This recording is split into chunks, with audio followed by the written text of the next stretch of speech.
यहीं रुक, मैं काम करके आता हूँ।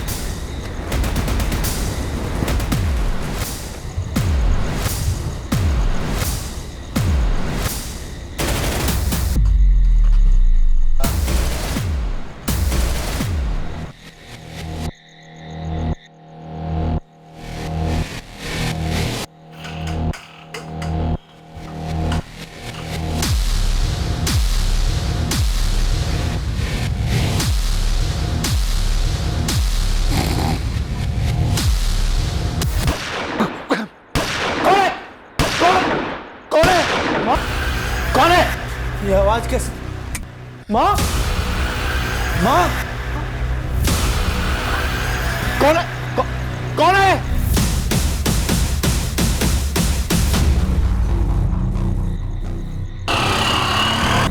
ये तो गोली चलने की आवाज है। कहाँ चली गोली? पापा की सांसें नहीं चल रही। हर्षी, एम्बुलेंस को फोन कीजिए तुरंत। अरे पहले पुलिस को फोन करना चाहिए। अरे पहले हॉस्पिटल तो लेके चलो, बाद में पुलिस को भी फोन कर लेंगे। 49 वर्षीय गृहिणी कविता खत्री, 3 बच्चों की मां, रात के अंधेरे में गोलियों से छलनी कर दी गई। हत्या की मोडस ऑपरेंडी बता रही थी कि हत्यारे खास तौर पर इसी मकसद के लिए आए थे। किसी ने इस अधेड़ उम्र की औरत की ऐसी हत्या क्यों करनी चाहिए थी? इस सवाल का जवाब किसी घुमावदार चक्रव्यूह से कम नहीं था।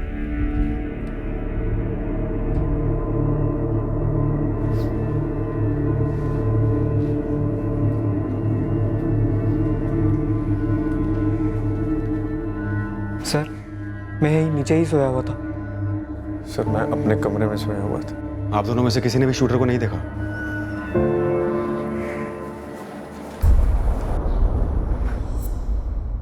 मैं उठ गया था, तब मैंने देखा कि कोई खिड़की से गोलियां बरसा रहा है। आप पहचान पाए उसे? जी नहीं, ठीक से दिखा नहीं चेहरा। मैं बाहर की तरफ भागा। आसपास के सभी लोग जाग गए थे, बाहर भी आए, लेकिन तब तक वो गायब हो चुका था। मैं और मेरे पति जगदीश इसी कमरे में सोए हुए थे। अचानक से गोली की आवाज़ सुनाई दी। आवाज़ सुनकर हम दोनों उठे और बाहर के कमरे में गए। और अनीता, तुम? मैं बगल वाले कमरे में सोई थी। जब तुम दोनों बाहर गए तो वो हत्यारा खिड़की पे खड़ा था, फायर कर रहा था? मैंने तो नहीं देखा। और मैंने भी कुछ नहीं देखा। गोलियों की आवाज सुनकर हम सब तुरंत अपने घरों से बाहर आए। हम जब यहाँ पहुंचे तो देखा कि रघु जी गोली चलाने वाले को ढूंढ रहे थे। आप में से किसी ने भी किसी को यहाँ से भागते नहीं देखा? साहब जी, जब तक हम पहुंचे वो गायब हो चुका था। रघु जी, कविता जी हमेशा उसी बेड पर सोती थी? हाँ साहब।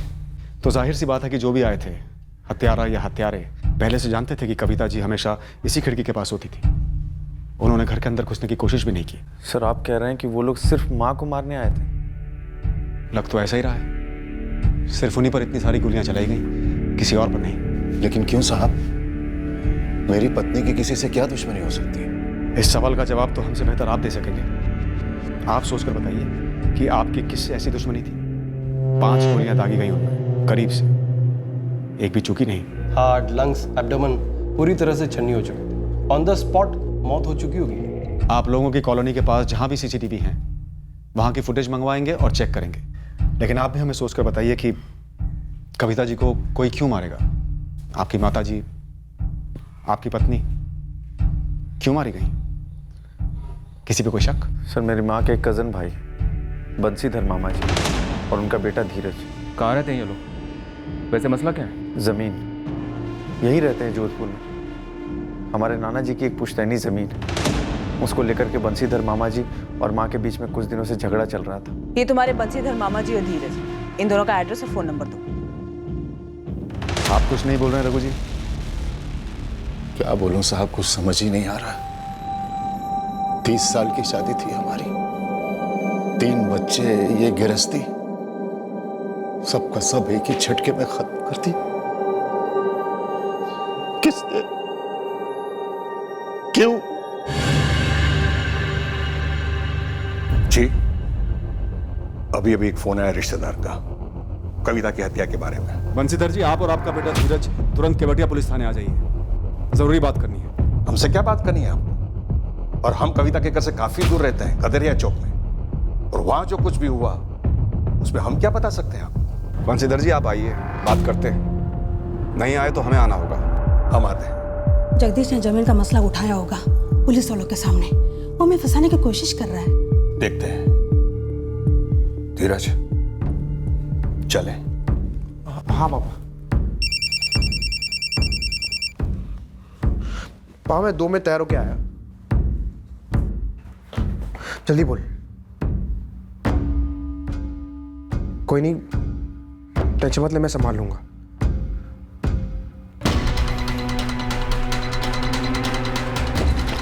चाचा अकबर,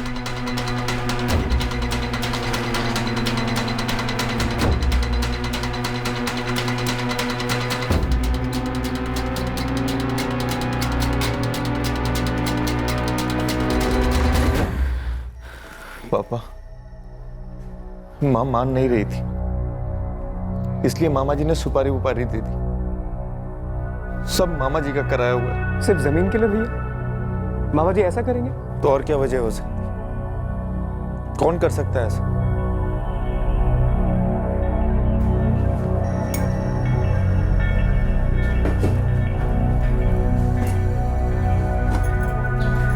अनीता, तुम गलत कप निकाल रही हो।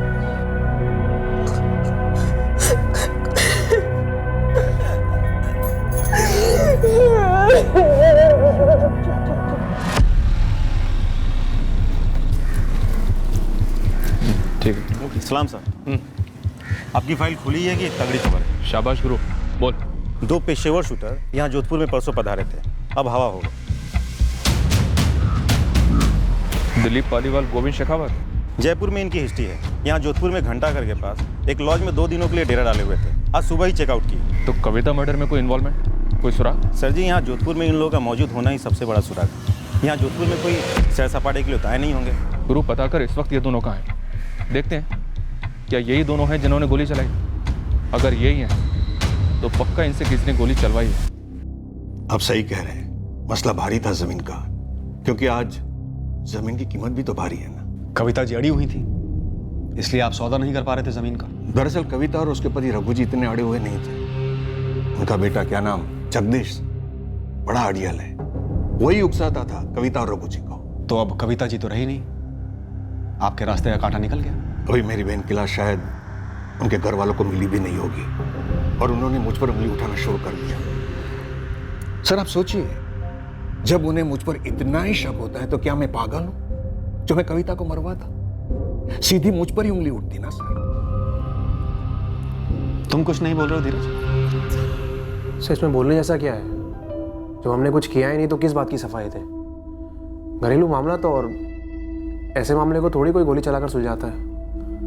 और ऐसे मौकों पर घर के बाहर के लोगों को ही संदिग्ध बनाया जाता है, घर के अंदर कोई झांक कर नहीं देखता। तो आप ही हमें बता दीजिए, क्या घर के अंदर कोई ऐसा कारण था जिसकी वजह से कविता, आपकी कजिन बहन का कत्ल हुआ? एक साधारण घरेलू गृहिणी की पीठ में 5-5 गोलियां बनती जी। धीरज सर, एक बात आप साफ साफ जान लीजिए, मेरी बहन कविता साधारण घरेलू किस्म की औरत थी। क्यों? घर में किसी को आपत्ति थी उनसे? आप लोगों को कविता की बेटी अनीता के बारे में पता है क्या? वो एक बार नहीं, 2 बार तलाक से गुजर चुकी। तो क्या इन 2 तलाकों की वजह से कत्ल हुआ हो सकता है? सर, जमीन के विवाद की कड़वाहट को लेकर कत्ल हो सकता है, तो रिश्तों की खटास की वजह से क्यों नहीं?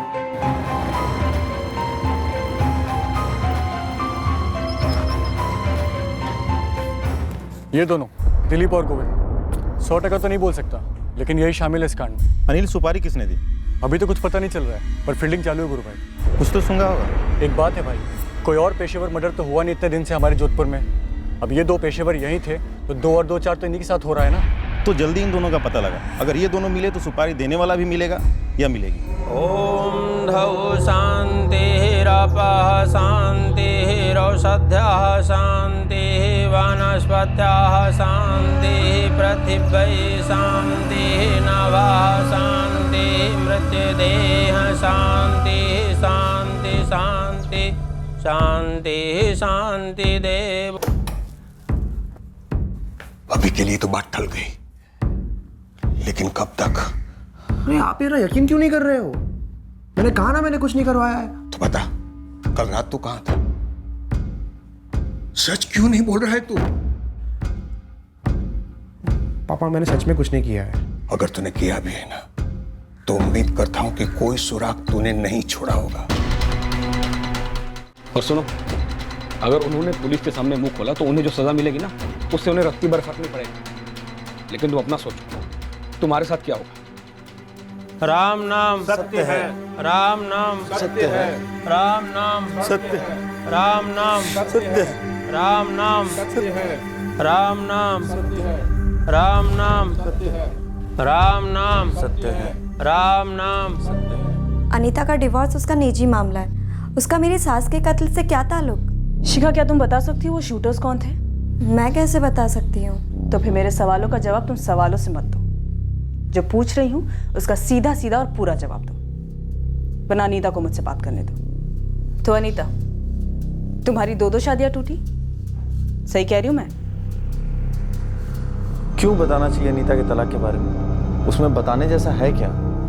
छुपाने जैसा क्या है जगदीश? सर, हमने कुछ छुपाया नहीं। तो फिर बताया क्यों नहीं? लेकिन आपने कुछ पूछा भी तो नहीं साहब। और बताने जैसा कुछ है भी तो नहीं पापा। है जगदीश, परिवार में जो कुछ भी हुआ हो वो बताना जरूरी है मर्डर केस में। कहां की रंजिश कौन किस पर निकालेगा ये कोई नहीं कह सकता। हम पूछे ना पूछे, लेकिन आपको हर चीज बतानी है। अनीता की पहली शादी हुई 2012 में विजय राठौर के साथ, और उसका तलाक हुआ 2014 में। उसके बाद उसकी दूसरी शादी कराई 2015 में ईश्वर सोनी के साथ। तलाक पिछले साल हुआ 2017 में। लाडू से पाला है हमने अनीता को। जानवरों से बदतर सलूक होता था उसके साथ। जब वो सह नहीं पाई तब बोली हमसे।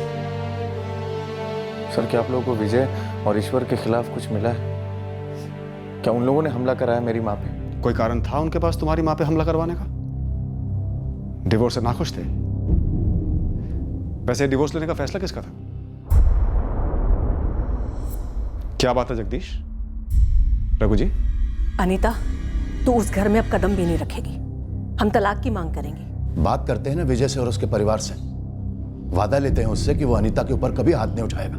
इस तरीके से तलाक करवा के इसका घर नहीं उजाड़ना हमें। वो घर घर होता है क्या, जहाँ पति अपनी पत्नी को इस तरह से पीटे? माँ, कुछ लेन देन चाहते होंगे, ना खुश रहे होंगे शादी में। जो मांगे पूरी कर देंगे, सब सही हो जाएगा। मैं खुल के बात करता हूँ विजय से। विजय को अगर कुछ चाहिए था ना, तो हिम्मत करके मांगता हमसे। ये कोई तरीका है मांगने का? और बात सिर्फ दहेज की होती ना, तो अनीता अब तक कुछ ना कुछ जरूर बता चुकी होती। कविता, तलाक हर मसले का हल नहीं होता।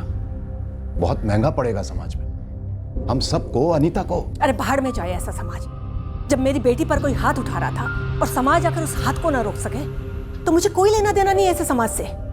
बहुत सहा है मेरी बच्ची ने, बस अब और नहीं।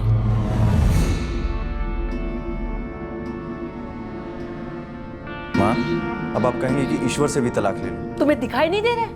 तुम्हारी बहन का क्या हाल किया है उसने? उसके बाद भी उस जानवर के पास भेजना चाहोगे उसे? शिखा, अगर जगदीश तुम्हें इस तरह से मारता पीटता तो तुम सह लेती? नहीं सहती माँ जी, गलत है ये तो। कविता, बड़ी मेहनत करके दूसरी शादी करवाई अनीता की। तो हम और मेहनत करेंगे और तीसरी शादी करवाएंगे। विजय और ईश्वर गलत थे इसके लिए। गलती हमारी थी, हमने चुना, लेकिन इस बार सही चुनेंगे। ऐसे भी बिरादरी में इतनी बदनामी हो चुकी है। जब मेरी बेटी घर के अंदर दर्द से कराह रही थी तो बिरादरी आई थी उसका हालचाल पूछने के लिए। सुनो जी, हमारे जमाने में औरतों ने बहुत कुछ सहा है, लेकिन अब नहीं। हमारे जमाने में मैंने तुम पर कभी हाथ उठाया कविता? नहीं जी, ये तो मेरी किस्मत अच्छी थी जो इतना प्यार और इज्जत देने वाला पति मिला। लेकिन मैं चाहती हूँ कि जगदीश भी शिखा के साथ में ऐसे ही पेश आए, और जब पंकज की शादी हो तो वो भी अपनी पत्नी के साथ में ऐसे ही पेश आए, और अनीता का तीसरा पति भी ऐसे ही पेश आए। 2 बार तलाक हुई औरत को हमारे इस शहर में एक अच्छा आदमी मिलना मुश्किल ही नहीं, नामुमकिन है। जब तक अनीता के लिए सीधा ढंग का इंसान नहीं मिल जाता है ना, अनीता यहीं रहेगी हमारे साथ। जगदीश, वकील को बुलाओ, तलाक का नोटिस भिजवा दो ईश्वर को। चट्टान की तरह मेरे साथ खड़ी रही माँ, हमेशा। अनीता, ये विजय और ये ईश्वर, क्या ये दोनों डिवोर्स के लिए खुशी खुशी राजी हुए थे? वो तो नहीं पता मैडम, मुझे इतना पता है कि वो दोनों मुझसे कभी खुश नहीं थे। रघु जी, आपकी पत्नी कविता जी एक मजबूत औरत थी। घर की नींव थी वो, छत भी थी। कविता मुश्किल फैसले बहुत सही तरीके से लेती थी, जो मैं कभी नहीं ले पाता। वाकई बहुत मजबूत औरत थी। हम सबकी ताकत थी वो।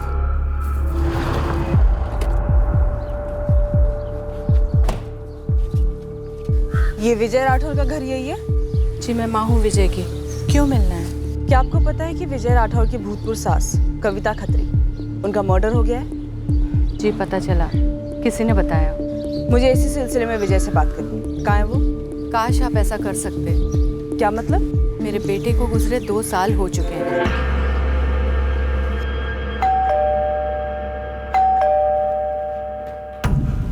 ईश्वर सोनी यहीं रहते? जी हाँ, मैंने पढ़ा था अखबार में कविता जी के बारे में। कभी सास थी तुम्हारी? 1 साल पहले। 13 जून की रात मर्डर हुआ। उस रात को तुम कहाँ थे ईश्वर? मैं यहीं था सर, अपने घर पर आपको क्या लगता है इस सब में मेरा हाथ है क्या तुम्हारा? 2017 में मेरा तलाक हुआ था अनीता से, इस कविता खत्री की बेटी से। ये योगी था मेरी वाइफ। 8 महीने पहले हमने शादी की है। हम खुश हैं सर। और कत्ल वतल करके मैं अपने पैरों पे कुल्हाड़ी क्यों मारूंगा? वो लोग मेरे लिए कोई मायने नहीं रखते, पिछली जिंदगी जैसे। अनीता का पहला पति विजय राठौर 2 साल पहले लिवर फेलियर से उसकी मौत हो गई, पी कर। ईश्वर सोनी की 8 महीने पहले शादी हुई है योगिता से। खुश लग रहा है? मतलब दोनों ही एंगल्स बन नहीं रहे हैं कविता खत्री मर्डर केस में। सर सामने से तो कुछ नजर नहीं आ रहा है, पर हाँ खत्री खानदान पे थोड़ी रोशनी जरूर डाल रहा है। कैसे? सर अनीता को दोनों बार डिवोर्स लेने की सलाह देने से लेकर उसके साथ हमेशा खड़े होने में कविता का बहुत बड़ा हाथ था। लेकिन कविता का पति रघु और बेटा जगदीश वो कभी भी डिवोर्स के पक्ष में नहीं थे, सुलह चाहते थे।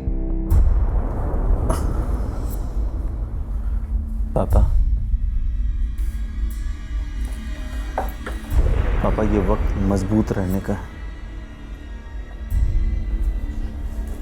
माँ ने सालों तक इस घर को संभाला है। उसके जाने के बाद हम इस घर को बिखरने नहीं दे सकते।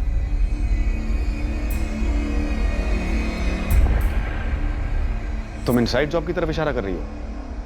कविता बहुत हावी होती थी रघु और जगदीश पर, तो क्या उन दोनों ने किया होगा? सर इम्पॉसिबल नहीं है।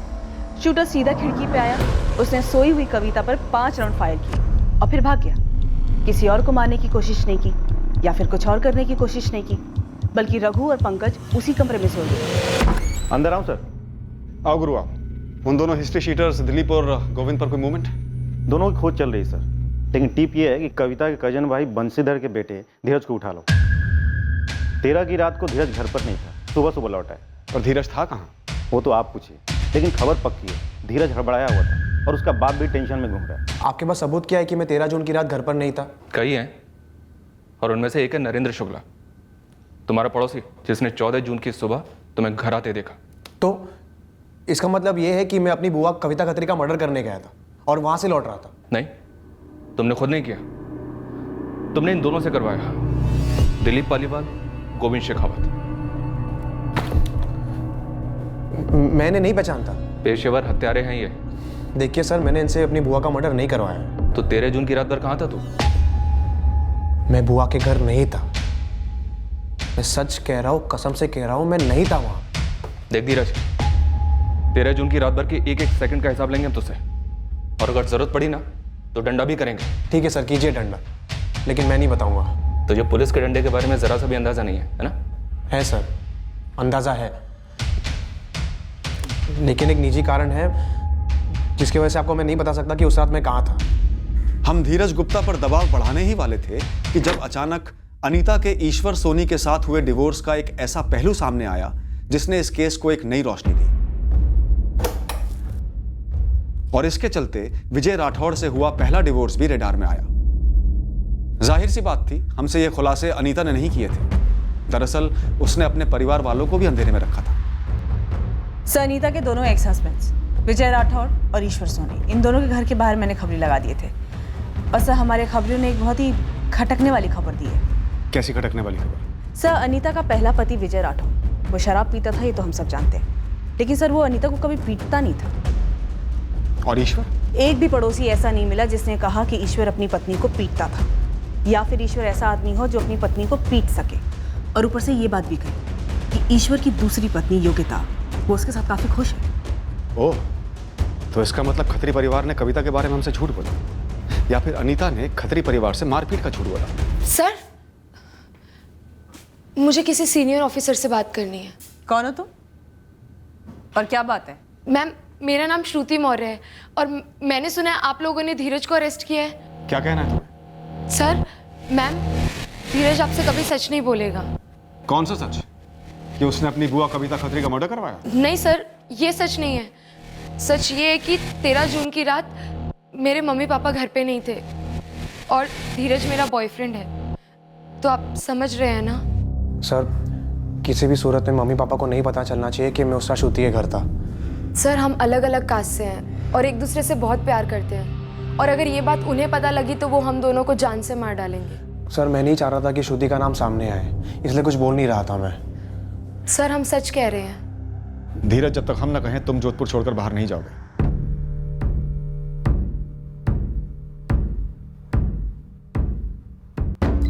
देखो, तुम्हारी वजह से मेरी जान खतरे में आ गई। वो पेशेवर हथियार हैं, अगर उन्हें पैसे नहीं मिले तो मुझे छोड़ेंगे नहीं और ना ही तुम्हें छोड़ेंगे। अरे मैंने तुम्हारी मदद की और तुमने मेरी जान खतरे में डाल दी। तुम्हें समझ आ रहा है कुछ?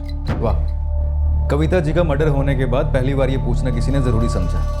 और अनीता ने मेरे पति के खिलाफ घिनौने और बेबुनियाद इल्ज़ाम लगाए थे, लेकिन मुझे खुशी है कि ये मेरी ज़िंदगी में आए। और मुझे खुशी है कि आप इल्ज़ाम नहीं लगा रहे बल्कि पूछ रहे हैं इस बारे। तो बताइए, सच क्या है? सच तो ये है सर कि अनीता झूठ बोलती थी। मैंने बेल्ट से तो क्या, कभी इसको थप्पड़ तक नहीं मारा, कभी हाथ तक नहीं उठाया उसको। तो फिर अनीता अपनी माँ से झूठ क्यों बोलती थी? वो तो सर आप उसी से पूछिए।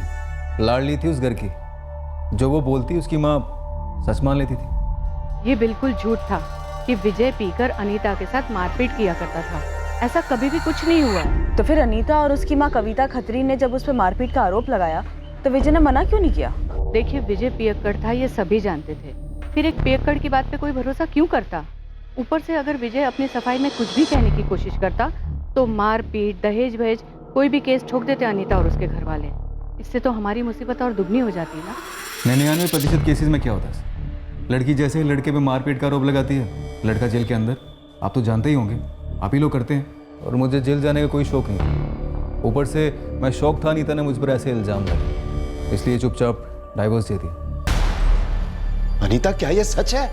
अनीता, माँ तेरे लिए इतना लड़ी, हर बार तेरा साथ दिया, और तूने झूठ बोला क्यों?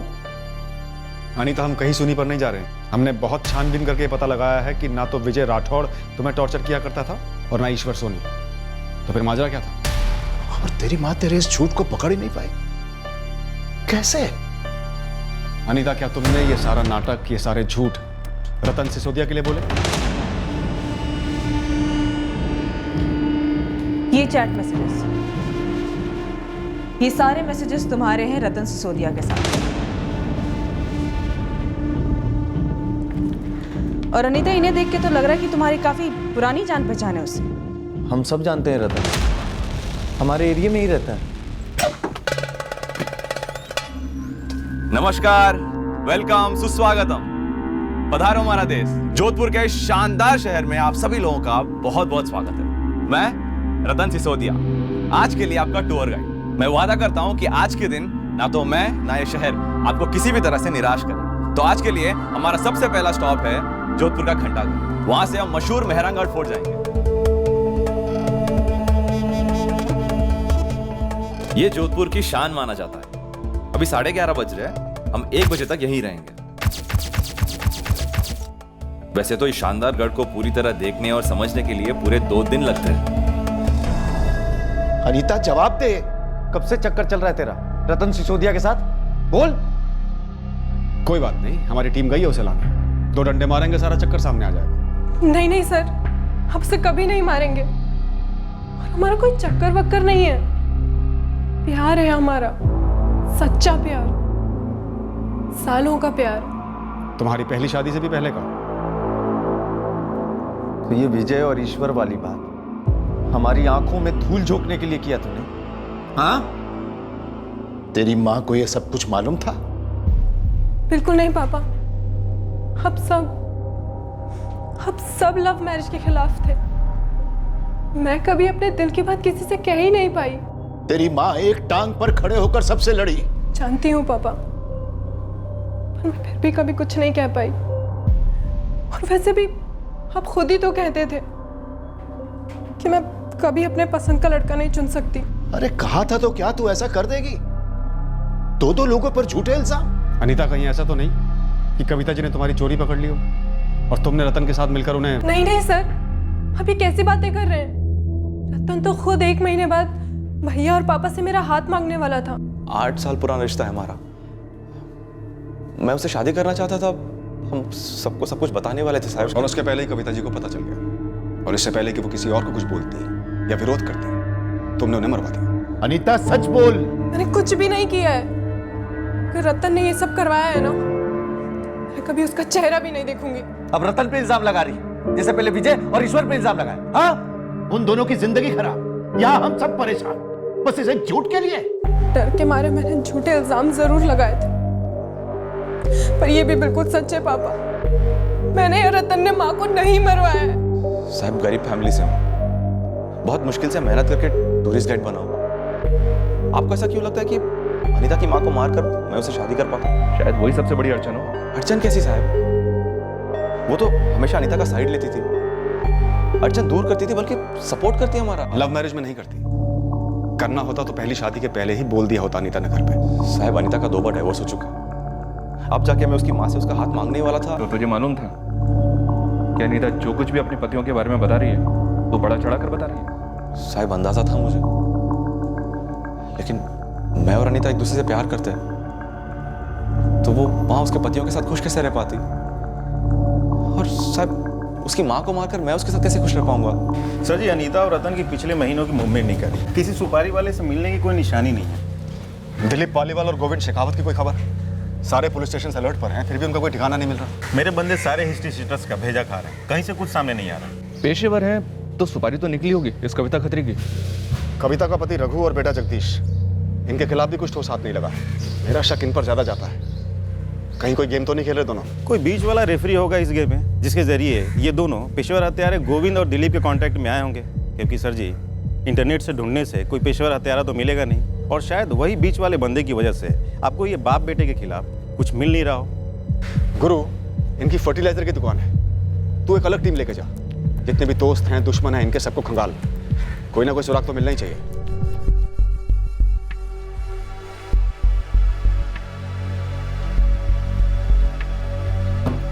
शिखा जी? क्या तुम्हें भी नहीं पता था कि अनीता और रतन के बीच में ऐसा कुछ चल रहा है? मुझे कैसे पता होता? ये सब कुछ अब जाकर तो सामने आ रहा है।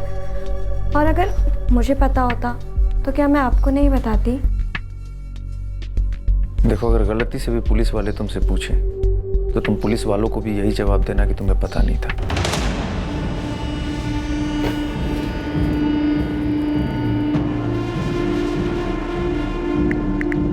कैसे हो? मारा तुम्हें पुलिस ने?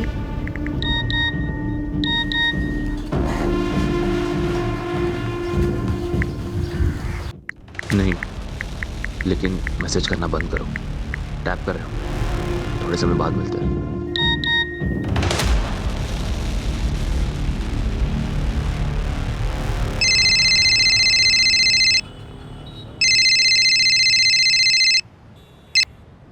हेलो, मैं केवटिया पुलिस थाने जोधपुर से बोल रही हूँ। आप कौन बोल रही हैं? जी मैं हिना कुरैशी बोल रही हूँ। कहाँ से बोल रही हैं आप? जैसलमेर से। रतन सिसोदिया को जानती हो? जी जानती हूँ मैडम, टूरिस्ट गाइड है।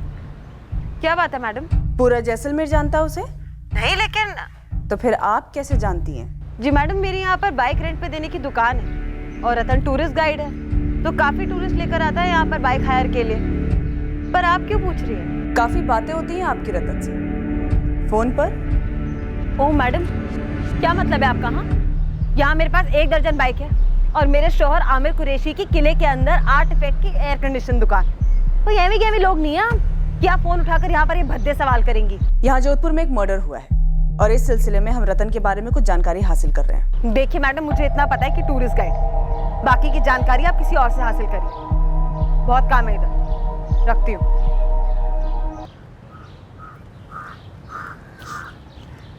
पुलिस मुझ तक कैसे पहुँच गई? रतन के फोन रिकॉर्ड में तो ऐसा कुछ भी नहीं दिख रहा है जो मर्डर से जुड़ सके। अनीता के भी नहीं। अनीता और रतन के चैट रिकॉर्ड्स में से कुछ नहीं मिला सर। वो लड़का धीरज और उसका पिता बंसीधर, कुछ नहीं? कुछ नहीं सर। कविता खत्री की किसी से कोई पर्सनल लड़ाई, किसी अगल बगल के पड़ोसी से? जी नहीं सर, सिवाय कविता के कजन ब्रदर के साथ जमीन का मसला और बेटी के दोनों डिवोर्स की टेंशन को छोड़कर सारा ट्रैक रिकॉर्ड क्लियर है। मतलब हम घूम घूम कर वहीं आ गए जहां से हम शुरू हुए थे। इस केस में हमें कोई लीड मिल क्यों नहीं रही है? ये दोनों हत्यारे दिलीप पालीवाल और गोविंद शेखावत आखिर कहाँ छुपे हैं? लेडीज टेलर का मॉडल नंदलाल नाम है, नंदलाल सैनी। अपने मेहता नगर में ही दुकान है उसकी। कौन करने वाला है अनिल? कमलेश वर्मा करके एक हिस्ट्री शीटर है। उससे खबर मिली है कि दिलीप पालीवाल और गोविंद शेखावत ये मर्डर करने वाले हैं। दिलीप और गोविंद दोनों जोधपुर में? कहाँ है ये नहीं मालूम। कमलेश उनका पुराना साथी है, उसने बताया। कब होने वाला है नंदलाल का मर्डर? वो कुछ नहीं बोला, पर खबर कमलेश को कल रात को मिली कहीं से। लेकिन ये लेडीज टेलर नंदलाल साइन अंडरग्राउंड चला गया और दुकान पर ताला है।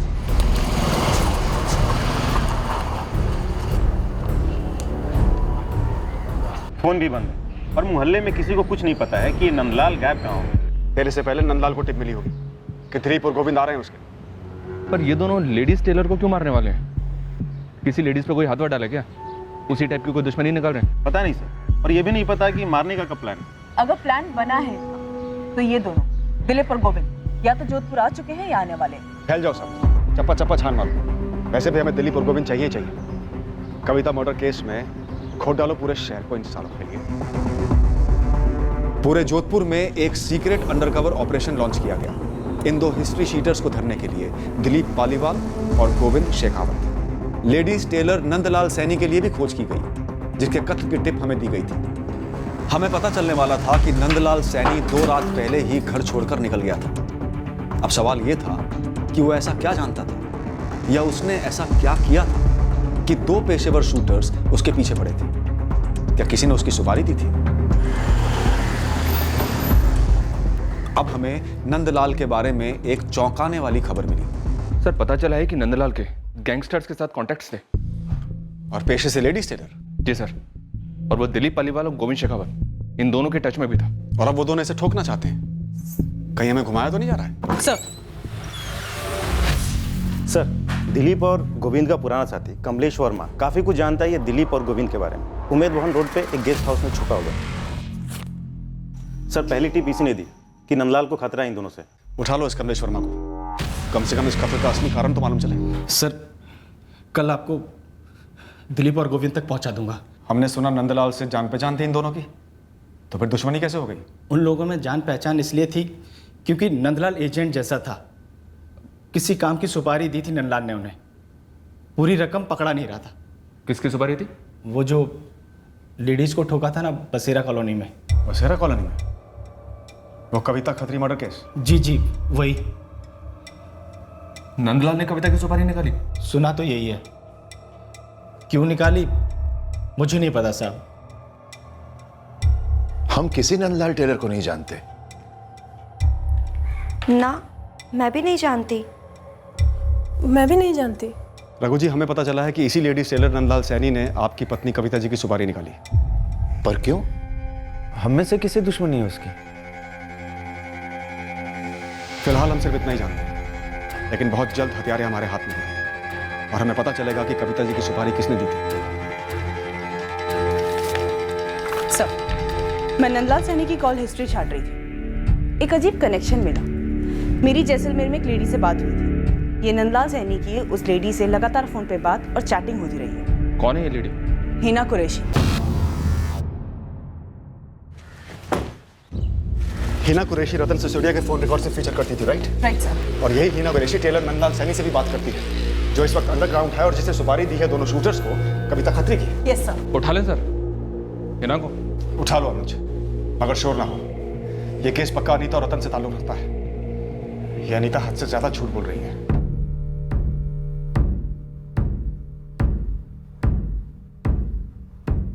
माँ जी ने कभी तुमसे जिक्र किया था इस नंदलाल टेलर का? नहीं, मुझे तो कभी कुछ नहीं कहा। फिर ऐसी भी क्या दुश्मनी रही होगी उसकी माँ जी से? मुझे तो कुछ गड़बड़ लग रहा है पापा। कोई दर्जी माँ का कत्ल क्यों करवाएगा? कुछ समझ में नहीं आ रहा। हमारे घर ऐसा क्यों हुआ? कविता ने आखिर नंदलाल के साथ ऐसा क्या किया था? हर एक लेडीज टेलर को जानना गुनाह कैसे हो गया? और मुझे तो ये समझ में नहीं आ रहा, इसका मतलब ये कैसे है कि मैं किसी मर्डर में शामिल हूँ? जोधपुर में तुम्हारा मायका जिस एरिया में है, नंदलाल टेलर की दुकान भी उसी एरिया में है ना, मेहता नगर? अरे मैडम, उस एरिया में कौन नहीं है? दर्जी से लेकर मंत्री तक सब तो है। नंदलाल ने बसेरा कॉलोनी में रहने वाली कविता खत्री की सुपारी निकाली। वो तुम्हें जानता है, तुम रतन को जानती हो, और रतन कविता खत्री की बेटी अनीता खत्री को प्यार करता है। तुम सब एक दूसरे से जुड़े हुए ही ना? इत्तेफाक है ये मैडम कि मैं इस टूरिस्ट गाइड और इस लेडीज टेलर को जानती हूँ। बाकी मुझे कविता खत्री के बारे में कुछ नहीं पता है। बाकी बातें हम थाने में करेंगे ही ना। अच्छी जगह है झूठ बोलने के लिए।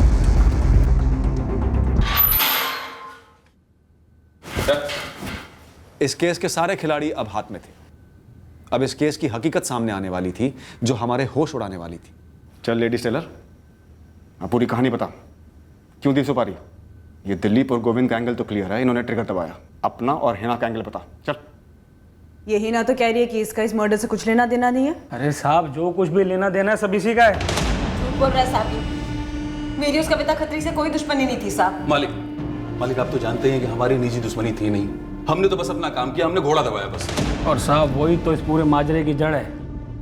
ये भाई लोगों ने गलत निशाने पे दबा दिया घोड़ा। गलत निशाना? मालिक, 13 की सुबह हम उसके घर के बाहर गए थे, मैं और नंदलाल।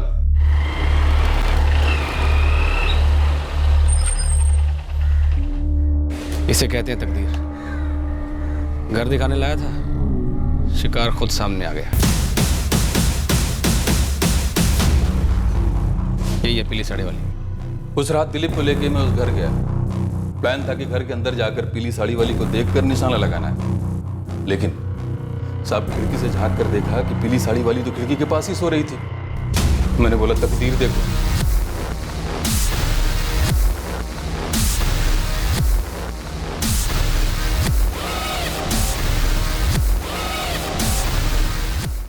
सब सेम साड़ी थी, सेम। अब मुझे क्या पता कि घर में 2 लोग एक ही कलर की साड़ी पहनेंगे। ऊपर से नंदलाल सुपारी का पैसे नहीं दे रहा था। ये ले। अरे भाई मैं कहाँ से देता पैसे? ये हिना मुझे कहाँ दे रही थी? मैं क्यों देती पैसा? माना अनीता को था, सुपारी उसकी थी, और साहब ये जाके उसकी अम्मी को मारा है। इसमें मुझे क्या मिलना था? ये क्या बात हुई साहब? हमें एक मर्डर का कॉन्ट्रैक्ट मिला, हमने मर्डर किया, अब हमको ईमानदारी से हमारा पैसा मिलना चाहिए कि नहीं? साहब मैंने अनीता ही दिखाई थी और इन लोगों ने जाके कविता जी को मार दिया बेकार में। तो मैं क्यों दूं बेकार में पैसा? क्या पेड़ पे उगते हैं? अनीता से क्या दुश्मनी है तुम्हारी?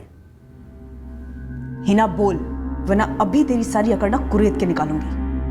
रतन। रतन? रतन उसे मरवाना चाहता था? काश ऐसा होता सा। ओह, मैं तो उससे शादी करना चाहती थी। शादी कर रहा तू? पिछले 8 साल से इंतजार कर रहे थे हम दोनों। 2 पतियों को तलाक दे चुकी है अनीता, तो अब जाकर उसके माँ बाप से बात करने वाला हूँ मैं। यहाँ देख, मेरे साथ मजे मार रहा था। हिना तू भी तो मजे ही मार रही थी ना अपने शौहर आमिर कुरैशी के पीठ पीछे। जब मेरे पीछे पड़ा था तब तूने मुझे बोला कि तेरी गर्लफ्रेंड है, तू शादी करने वाला है। क्या फर्क पड़ता है हिना? देख, उसका तेरे मेरे बीच आने का कोई सवाल ही नहीं बनता। वो अपनी जगह और तू अपनी जगह। और वैसे भी मैंने तुझसे कोई शादी वादी का वादा तो नहीं किया था ना? रतन, मैंने हमेशा तुझे सब कुछ बताया, एक एक बात बताई। शादीशुदा हूँ, पहले जो जो किया है सब कुछ तूने बताया। बताने से क्या बदल जाता? तू शादीशुदा, घर गृहस्थी है, और हफ्ते में का दिन मैं हूं, वो तो आगे भी रहूंगा। तो फिर क्यों जलवल कर बीवी वाली हरकतें कर रही है? रहने देना। और वैसे भी मेरी असली जिंदगी अनीता है, और तेरी असली जिंदगी आमिर मियां है। हम दोनों एक दूसरे के लिए बस एक टाइम पास है। तस्वीर दिखा अपनी असली जिंदगी की।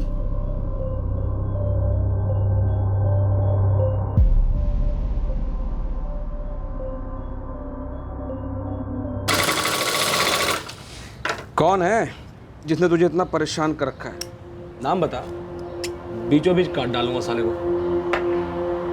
साला नहीं, साली है नंदलाल भाई। जीना हराम कर रखा इसने मेरा। करना क्या है? सामने से हटाना है या पूरे रास्ते? पूरे रास्ते से नंदलाल में। एक बार ये रतन की जिंदगी से हट गई ना, रतन असल में मेरा सीरियसली जिंदगी बन जाएगा। और ये रहती कहाँ है? बसेरा कॉलोनी, कोठी नंबर 147। देख बहन, करवा सकता हूँ फुल मर्डर, लेकिन पैसे तगड़े लगेंगे। कितने? 3 लाख की बात हुई थी, 50,000 में एडवांस दे चुकी हूँ। अब बाकी के पैसे क्यों दूं? और ऊपर से अनीता तो जिंदा है, मेरा तो 50,000 का घाटा हो रखा है, तो तू पहले वो लौटा। अरे हिना, ये लोग मार डालते मेरे को, इसीलिए बार बार पैसे मांग रहा तेरे से मैं कुछ नहीं जानती, गलत टारगेट को मारने के मैं कैसे पैसे दूं? देखो, तुम्हारी वजह से मेरी जान खतरे में आ गई। वो पेशेवर हत्यारे हैं, अगर उन्हें पैसे नहीं मिले तो मुझे छोड़ेंगे नहीं, और ना ही तुम्हें छोड़ेंगे। वो तुम दोनों जानो, मेरी कहीं भी दुश्मन को नहीं मारा ना, मैं एक दमड़ी नहीं दूंगी। और आप मेरे 50,000 वापस कर दीजिए तुरंत। भले ही तुम लोगों का निशाना गलत था, पर मर्डर तो हुआ है। तुम लोगों पर अलग अलग चार्जेस लगेंगे। मुझ पर क्यों चार्ज लगेगा साहब?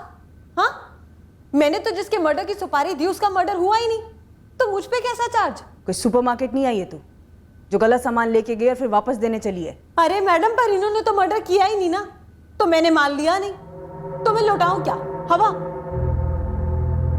गलती से अनीता को आइडेंटिफाई किया था, लेकिन उस दिन एक ही रंग की साड़ी पहनी थी अनीता और कविता जी ने। पिछली दिवाली में मैंने दोनों के लिए पीली साड़ी खरीदी थी, एक ही जैसी।